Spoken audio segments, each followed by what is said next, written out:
Hello friend, welcome to my channel. आज हम video पर ये बात करते हैं कि कैसे पता करें कि आपका खाना पच रहा है या सड़ रहा है। हमारी बॉडी में ज़्यादातर बीमारियां पेट से ही होती है और इसकी वजह है कि हमारे द्वारा खाया गया भोजन सही से पच नहीं रहा है या हमारे खाने का तरीका गलत है। इसलिए हमें बड़ी से बड़ी और छोटी से छोटी बीमारी से बचने के लिए अपने डाइजेस्टिव सिस्टम को समझना बहुत ज़रूरी है।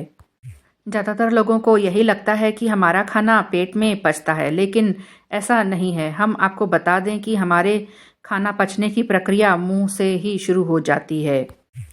जब हम खाना खाते हैं तो हमारे मुंह में जो सलाइवा होती है वो खाने को सॉफ्ट करती है और दांत खाने को छोटे छोटे टुकड़ों में तोड़ता है। अगर हम स्टार्च बेस जैसे आलू और फूड्स खाते हैं तो सलाइवा खाने को ब्रेक करती है, जिससे खाने का मेजर पोर्शन हमारे मुंह में ही डाइजेस्ट हो जाता है। इसलिए खाने को खूब अच्छे से चबा चबा कर खाना है। अगर आप खाने को अच्छे से नहीं चबाएंगे तो खाने को सड़ने की गलती आप अपने मुंह से ही कर रहे हैं। जब हम खाने को अच्छे से चबा कर निगलते हैं तो खाना इसोफेगल से होकर हमारे पेट में पहुंचता है। खाने का पेट में जाते हैं। हमारा पेट 3 एंजाइम रिलीज करता है, जो कि पेप्सिन, म्यूकस और हाइड्रोक्लोरिक एसिड। इनमें से पेप्सिन खाने में प्रोटीन को डाइजेस्ट करने का काम करता है, लेकिन इस पेप्सिन को भी काम करने के लिए एसिडिक मीडियम की ज़रूरत होती है और ये एसिड हमें हाइड्रोक्लोरिक एसिड से मिलाता है। लेकिन ये एसिड इतना स्ट्रॉन्ग होता है कि ये हमारे पेट को काट भी सकते हैं। ऐसा ना हो इसलिए म्यूकस आपके पेट की अंदरूनी दीवारों को चारों तरफ से घेर कर इसकी रक्षा करता है। और अगर हाइड्रोक्लोरिक एसिड की मात्रा ज़्यादा हो जाए और म्यूकस की मात्रा कम हो जाए तब आपके पेट में छाले पड़ सकते हैं और इसको अल्सर कहते हैं। आपके पेट में तीनों एंजाइम आने के बाद आपका पेट चर्निंग एक्टिविटी करता है। इससे पेट के एंजाइम खाने में सब तरफ से अच्छी तरीके से मिल जाते हैं, जिसकी वजह से हमारा खाना अच्छी तरह से पच जाता है।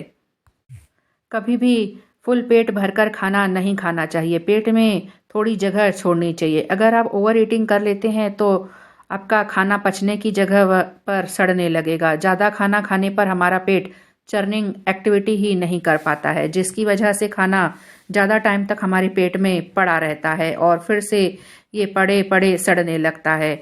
खाना सड़े नहीं, इसलिए हमें पेट में थोड़ी जगह छोड़नी चाहिए जिससे खाना मूव कर सके। पेट में खाना 4 से 5 घंटे तक रहने के बाद जब छोटी आंत में जाता है तो वहाँ ये बाइल जूस से मिल जाता है और बाइल जूस खाने में उपस्थित फैट को डाइजेस्ट करता है।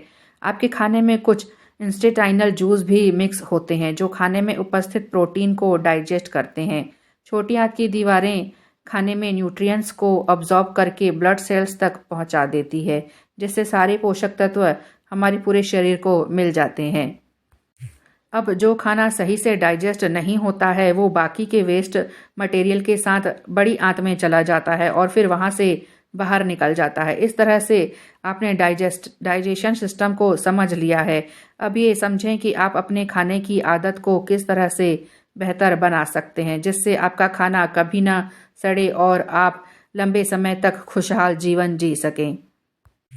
खाना हमारे मुंह में जितने कम समय तक रहेगा उसे पेट में पचने के लिए उतना ही ज़्यादा समय लगेगा। इसलिए आपको खाने को खूब चबा चबा कर निगलना चाहिए, क्योंकि खाने का डाइजेशन मुंह से ही शुरू हो जाता है। और आपको खाना खाने के तुरंत बाद कभी भी पानी को नहीं पीना चाहिए। आयुर्वेद के अनुसार हमारे पेट में खाने को पचाने के लिए जठर अग्नि जलती है जो खाने को पचाती है। अगर हम खाने के बाद पानी पी लेंगे तो ये अग्नि बुझ जाती है, जिस वजह से आपका खाना सड़ने लगता है। इसके साथ ही दिन में कुछ न कुछ फिजिकल एक्टिविटी जरूर करनी चाहिए।